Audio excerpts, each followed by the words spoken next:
नमस्कार। आप सबका पोट भरे क्लासेस में स्वागत है। आज का मेरा विषय है कि पढ़ाई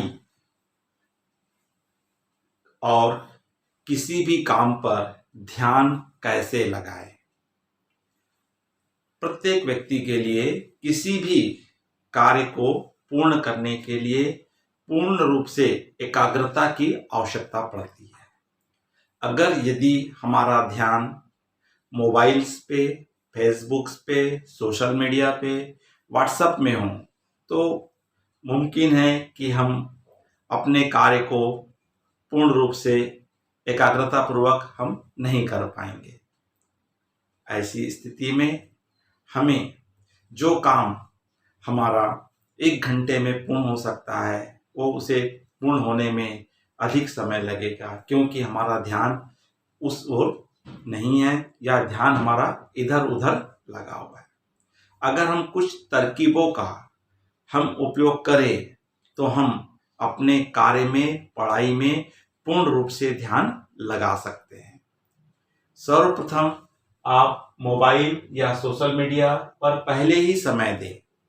अगर स्टूडेंट्स हैं, अगर वे पढ़ाई करने जा रहे हैं, टेबल पे बैठने जा रहे हैं, तो उसके पूर्व आप 15 मिनट आप पूर्ण रूप से आप मोबाइल पे दे दीजिए। आपको जो भी मैसेज पढ़ने हैं, जो भी आपको व्हाट्सएप देखना है, जो भी फेसबुक को देखना है, कमेंट्स करना है, आप कंप्लीट 15 मिनट आप पूर्ण रूप से किस में दे दीजिए, आप मोबाइल्स पे दे दीजिए।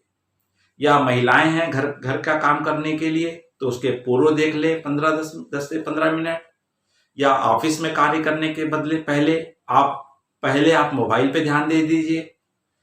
और जब कंप्लीट आप 15 मिनट आप ध्यान दे देते हैं और उसके पश्चात आप मोबाइल का नेट बंद करके मोबाइल को साइड में रख दीजिए और पूर्ण एकाग्रता के साथ अपने किसी भी कार्य को जिसको आप करने जा रहे हैं आप कंप्लीट करें। अगर आपका ध्यान बार बार मोबाइल में रहेगा तो जो कार्य 1 घंटे में पूर्ण हो सकता था उस कार्य को पूर्ण करने में आपको 2 से 3 घंटे लग सकते हैं। इसलिए आप मोबाइल को बंद कर दीजिए, आप नेट को बंद कर दीजिए, उसके बाद आप अपने काम में लग जाइए।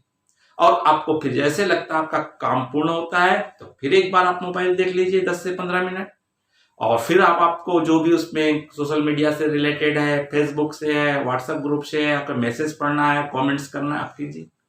तो इस तरह से आप कार्य अपने को पूर्ण कर सकते हैं। अब कई बार लगता है कि आपको इंटरनेट के माध्यम से ही आप अपने काम को पूर्ण कर रहे हैं, अर्थात मोबाइल का नेट चालू रखना अनिवार्य है। तो उस समय आप अपने मोबाइल को इतना दूर रखिए कि जहां तक आपका हाथ ना पहुंच सके, जिससे कि आपका ध्यान उस ओर ना जाए और अपने कार्य को पूर्ण एकाग्रता के साथ कंप्लीट कर सकते हैं।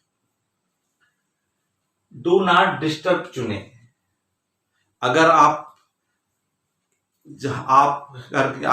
कंटिन्यूस किसी से कंटिन्यूस आप बात करते हैं या आपके पास कंटिन्यूस किसी से मैसेज आते हैं, व्हाट्सएप्स आते हैं, या आपके जो फ्रेंड्स हैं, मित्र हैं, जिससे आप लगातार उस टाइम पीरियड में आप बात करते हैं, तो उस समय आप उन्हें फोन करके सूचित कर दीजिए कि मेरा इस समय मैं रीडिंग कर रहा हूँ, पढ़ाई कर रहा हूँ या अध्ययन कर रहा हूँ या मैं इस काम में बिजी हूँ, कृपया मुझे इस वक्त फोन ना करें। अगर ऐसा कहने में आपको बुरा लगता है तो आप मोबाइल में जा करके आप क्या चुन सकते हैं, डू नॉट डिस्टर्ब को चुन लीजिए और नोटिफिकेशन को आप बंद कर दीजिए।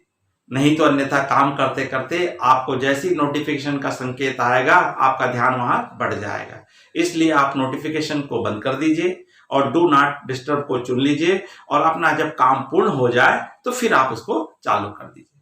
तो इस तरह से आप अपने काम पे पूर्ण रूप से ध्यान भी लगा सकते हैं और मोबाइल का जो मजा भी ले सकते हैं और जो अनिवार्य काम मोबाइल के माध्यम से आप कर रहे हैं उसको भी आप कर सकते हैं। कम से कम ऐप्स रखें। तो प्रयास करें कि अपने मोबाइल्स में कम से कम ऐप्स रखें। अगर कम से कम ऐप्स रहेगा तो आप क्या करेंगे, आप उनकी ओर आपका ध्यान नहीं जाएगा। अगर आपको किसी चीज में जाना भी है और तो आपको उस समय आप क्या उपयोग कर सकते हैं, ब्राउजर का उपयोग कर सकते हैं। नेट में जा करके ब्राउजर का उपयोग करके भी आप उन सबको जो नेट्स में आपको तैयारी करनी है, रेड करनी है, काम करना है, आप काम कर सकते हैं और बहुत अच्छे से अपने काम में, पढ़ाई में एकाग्रता लगा सकते हैं। पोस्ट करने के का पहले समय चुनें। कई बार प्रत्येक व्यक्ति व्हाट्सएप ग्रुप में या फेसबुक में या यूट्यूब में वो अपने विचारों को, अपने वीडियोस को अपलोड करते हैं। तो ऐसी स्थिति में आप पहले ही इसका समय निश्चित कर ले कि मुझे किस समय अपलोड करना है, क्योंकि जैसे ही आप अपलोड करोगे तो तुरंत आपका ध्यान कहाँ जाएगा, बार बार जाएगा कि मुझे कितने व्यूज मिले हैं, किन किन लोगों ने क्या क्या कमेंट्स किए हैं। फिर आप उसके कमेंट्स का जवाब देने में व्यस्त हो जाएंगे और इस तरह से आपका काम क्या होगा, डिस्टर्ब होगा और आप न तो पढ़ाई पे मन लगा पाएंगे, न ही आप किसी भी काम को, महिलाएं, पुरुष, बच्चे, अपने काम को एकाग्रता पूर्वक पूर्ण नहीं कर पाएंगे। अतः ऐसी स्थिति में आप समय निर्धारित कर लीजिए कि मुझे पोस्ट कब करना है और मैं कितना समय मोबाइल में दे सकता हूं। उस समय के आधार पे ही आप अपने ग्रुप्स में या अपने यूट्यूब में आदि अपलोड करने का प्रयास करें। तो कुल मिलाकर के हम ये देखें तो मोबाइल से हमारे काम में बहुत ज़्यादा डिस्टर्बेंस हो रहा है, क्योंकि लगभग 99% कोरोना काल के बाद से प्रत्येक बच्चों के हाथ में, प्रत्येक महिलाओं के हाथ में, प्रत्येक पुरुष के हाथ में स्मार्ट मोबाइल आ चुका है। स्वाभाविक है, उसमें बहुत अच्छी अच्छी बातें हैं, तो हमारा ध्यान पूरा वहीं केंद्रित रहता है। तो इसकी वजह से हमारे काम भी डिस्टर्ब हो रहे हैं, बच्चे पढ़ाई की ओर ध्यान नहीं दे पा रहे हैं, ज़्यादा से ज़्यादा समय वो फेसबुक में, व्हाट्सएप ग्रुप में, है ना, दे रहे हैं। तो इसलिए मैंने जो कुछ बातें बताई हैं, उन बातों को ध्यान में रखकर आप अपने काम को भी पूर्ण कर सकते हो और मोबाइल का भी आप पूर्ण रूप से मजा ले सकते हो, एंजॉय कर सकते हो। अगर आपको वीडियो अच्छा लगा तो लाइक कीजिए और आपने अंत तक इस वीडियो को देखा है, इसके लिए धन्यवाद। अगर आप इस चैनल में नए हैं तो तुरंत सब्सक्राइब कर दीजिए। इस प्रकार के आपको बहुत से मोटिवेट वीडियोस एवं एजुकेशनल वीडियोस आपको प्रतिदिन आपको प्राप्त होते रहेंगे। नमस्कार।